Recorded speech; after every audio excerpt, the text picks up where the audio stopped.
Hey, in this video we're covering the DoC, or the Declaration of Conformity, and specifically what this means for you as an importer. Okay, so what is a DoC, a Declaration of Conformity? It's a self-issued document basically declaring or certifying that a certain product is compliant with certain directives and certain standards.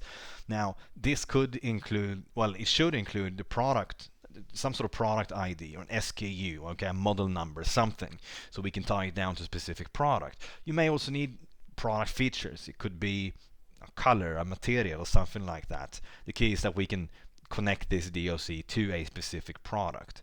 The name and the importer of the name and the address of the importer in this case.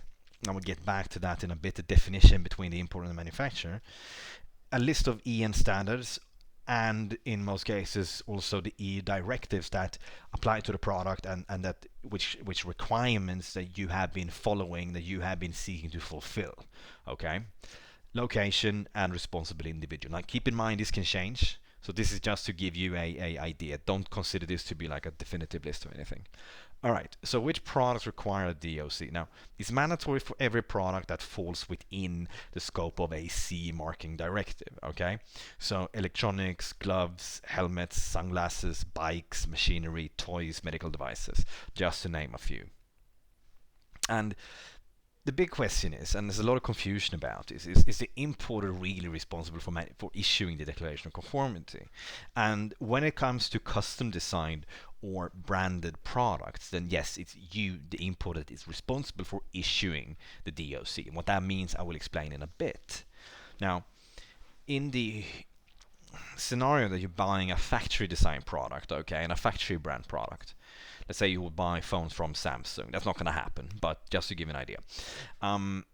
In theory, you may be able to use their DoC, but in reality, when you work with suppliers in China or Vietnam or India, it's just extremely unlikely that they will even be aware of the DoC requirement to start with. Okay, at least if we talk an average, OEM or ODM supplier that you find on Alibaba. There's nothing wrong with Alibaba, but unless it's something big like Huawei or ZTE, they won't know how that works, okay? Because it's not their responsibility. So in reality, you would still have to put together that DoC as the importer. End of the day, you sell a product without a DoC, you're the one that's going to lose money.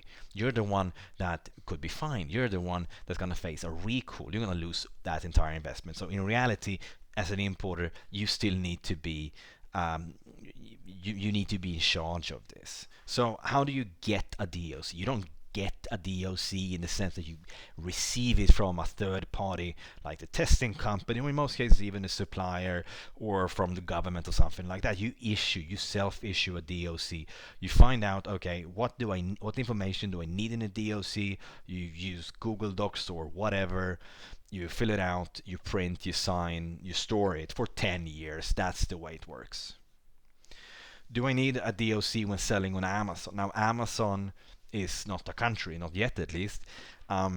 If a DoC is mandatory in the EU, okay, and for that specific product that you sell on Amazon in an EU member state, then yes, you need a DoC. That's how it works. And they're getting pretty strict. They are checking these documents now. So you definitely need to have everything in place. How much does it cost? Well, not really more than the ink and the paper it's printed on.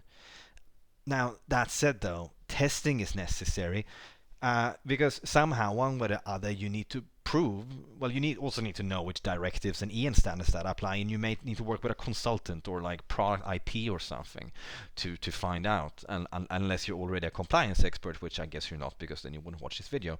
But anyway, so there are costs around it. It's just, well, the cost to get the information needed to issue the DoC may cost money, but there's no specific price tag.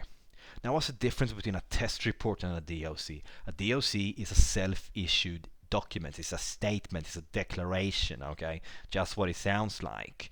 A test report is a file. Well, it's a document from, well, in most cases, a third party, which gives me specific test results. It's a technical document, okay? It's not a declaration. I can't just say, yeah, I hereby declare that this product complies with EN 12345 because I believe so. Now, I didn't actually check it, but I have a really good feeling about it. That doesn't really work, so that's a difference. Now, the DoC must also mention directives, regulations, and EN standards that go into the product. So, end of the day, they are connected in that sense. Now, what can happen if I don't have a DoC? Well, a lot of things can happen. A few good things. One thing is that you may have issues to get the product shipped. Freight forwarders are even getting strict on this now.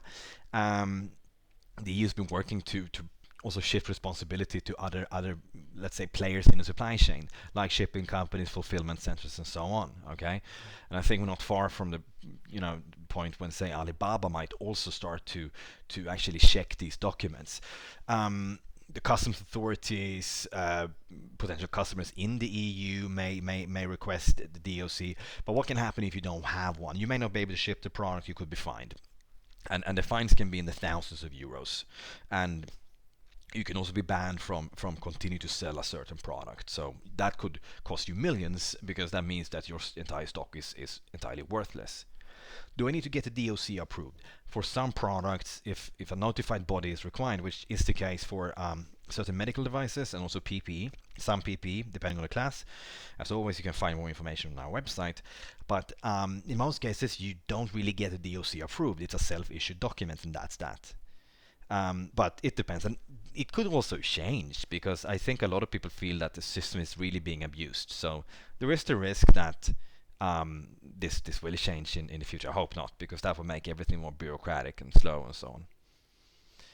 That's how it is. All right. If you want to learn more, I suggest you go and sign up for our free product compliance information tool, which basically helps you.